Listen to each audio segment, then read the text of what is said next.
अस्सलाम वालेकुम मेरे प्यारे व्यूअर्स, कैसे हैं आप सब? आप सबको मेरे चैनल शीरीन 0000 ऑफिशियल में खुश आमदीद।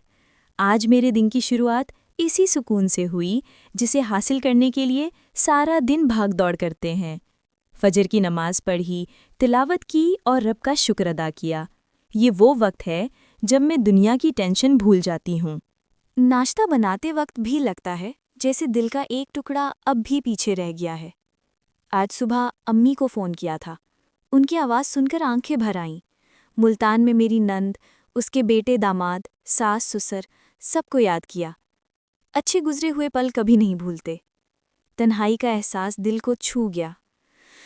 खैर, गम को ब्रेकफास्ट के साथ निकला।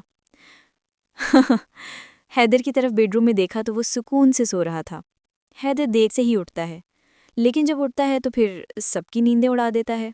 खैर, खुद को संभाला और सोचा जिंदगी रुकती नहीं, ऑफिस जाना ही है और देखना ये है कि मैं कैसे हर मुश्किल का सामना करती हूँ। और फिर मैं निकल पड़ी अपनी 9 to 5 की जंग पर। ये मत भूलें कि आपकी शीरीन बहुत मजबूत है। अगर रोऊंगी तो वीलॉग कौन बनाएगा? हाँ जी, बताइए बताइए। अरे मैं ही बनाऊंगी मेरे दोस्तों, समझे? हा हा हा हा। हैदर मुझे ऑफिस में अचानक फ़ोन करते हैं। मैंने फ़ोन रिसीव किया और कहा, हेलो हैदर, हाँ क्या हुआ, खैरियत है? तुम इतने हाँप क्यों रहे हो? हैदर तेज़ आवाज़ में बोलता है, शीरीन खैर नहीं बल्कि बहुत बड़ा जल्जिला आ गया है। मालिक ने अपना घर बेच दिया है। वो कह रहा है कि 2 दिन में जगह खाली करो, फौरन छुट्टी लेकर आओ, हमें आज ही घर ढूंढना है वरना सारा सामान सड़क पर होगा। जैसे तैसे ऑफिस से जान छुड़ाई और घर हैदर के पास पहुंची। अब शुरू हो रहा है हमारा हाउस हंटिंग ड्रामा। 3 घर, 2 फ्लैट्स और हर जगह कराया इतना कि दिल कांप जाए। हैदर कहने लगा, अगर घर ना मिला तो पार्क में खैमा लगा लेंगे, रोमांटिक नाइट हो जाएगी। और मैंने गुस्से में कहा, हैदर तुम्हें हर चीज में मजाक कैसे मिल जाता है? तो हमें एक छोटा लेकिन अस्तगफिरुल्लाह बहुत अच्छा फ्लैट चाहिए था। हमने बुलाया अपने डीलर इमरान भाई को। इमरान भाई इतने पुरजोश हैं कि अगर वो आपको गली में पड़ा कूड़ा भी बेचेंगे तो कहेंगे, मैडम ये इको फ्रेंडली कंपोस्ट का शाहकार है।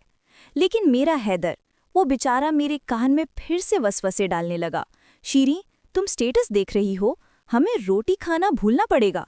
डीलर फख्र से कहने लगा, ये घर तो बिल्कुल वीआईपी है जी, बस किराया थोड़ा सा ज्यादा है। हैदर शरारत से कहने लगा, कितना ज्यादा, वीआईपी जितना या नासा जितना? डीलर मुस्कुराकर कहने लगा, बस जी इतना कि किराया देते हुए भी आपको लगा रहे कि आप वीआईपी हैं। दूसरा घर देखते हुए डीलर कहने लगा, ये वाला तो कॉर्नर प्लॉट है जी। हैदर बोलता है, हाँ कॉर्नर वाला ही अच्छा होता है ताकि शीरीन गुस्से में हो तो मैं बाहर भाग सकूं। इस बार हैदर ने क्या किया, वो डायरेक्ट फर्श पर गिर गया। बोला, ए खुदा, आज से मेरा नाम हैदर नहीं कर्जदार है। कितना ड्रामा करता है। तीसरा फ्लैट छोटा मगर साफ था। डीलर कहने लगा, ये वाला फ्लैट थोड़ा कॉम्पैक्ट है मगर नीट है। हैदर बोलता है, कॉम्पैक्ट मतलब झगड़े भी शॉर्ट वर्जन में करने होंगे। डीलर हंसते हुए कहने लगा, जी बिल्कुल, बस एक सोफा एक सुलह। हैदर ने आखिरी बार मुझे रुलाने की कोशिश की, शीरीन हम 2 साल सिर्फ मैगी खाएंगे। और मैंने क्या जवाब दिया, हैदर हम मैगी खाएंगे मगर इतालवी मार्बल पर चलेंगे, यही तो लाइफ है। एक फ्लैट में सीढ़ियां इतनी तंग थीं कि मैं सोच रही थी कि अगर यहाँ सेटल भी हो गए तो 1 साल तक सिर्फ लेट कर चलना पड़ेगा। हैदर सीढ़ियों पर अपनी टांगे फंसाकर या घसीटते हुए कहने लगा, शीरी मुझे लग रहा है ये सीढ़ियां नहीं ट्रैकिंग का रास्ता है।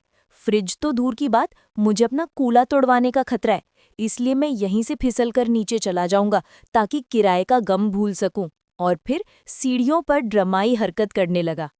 एक फ्लैट का किचन इतना छोटा था कि मैं चिल्ला उठी, इतना बड़ा किराया इस चूचू किचन का, यहाँ तो मेरा मोबाइल भी एडजस्ट नहीं होगा। मैं हैदर को गुस्से से देखती हूँ, तुमको तो कोई टेंशन है ही नहीं। हैदर बोला, अगर टेंशन लेने से किराया कम हो जाता तो मैं अभी ले लेता, टेंशन लेने से क्या होगा, चलो बाहर चाय पीने चलते। दिमाग का दही बन चुका था, अब तो सिर्फ चाय ही हमारा ईमान बचा सकती थी। घर वापस आते हुए हम दोनों एक छोटे रेस्टोरेंट में चाय पीते हैं। मैं कहने लगी, चलो घर ना सही, एक कप चाय ही अपना सा लग रहा है। हैदर हंसते हुए कहने लगा, बस ये चाय ही तो हमारी रियल प्रॉपर्टी है। कम से कम चाय का किराया तो फिक्स है। मैंने उसकी गाल खींच के कहा, तुम बहुत ढीठ हो हैदर।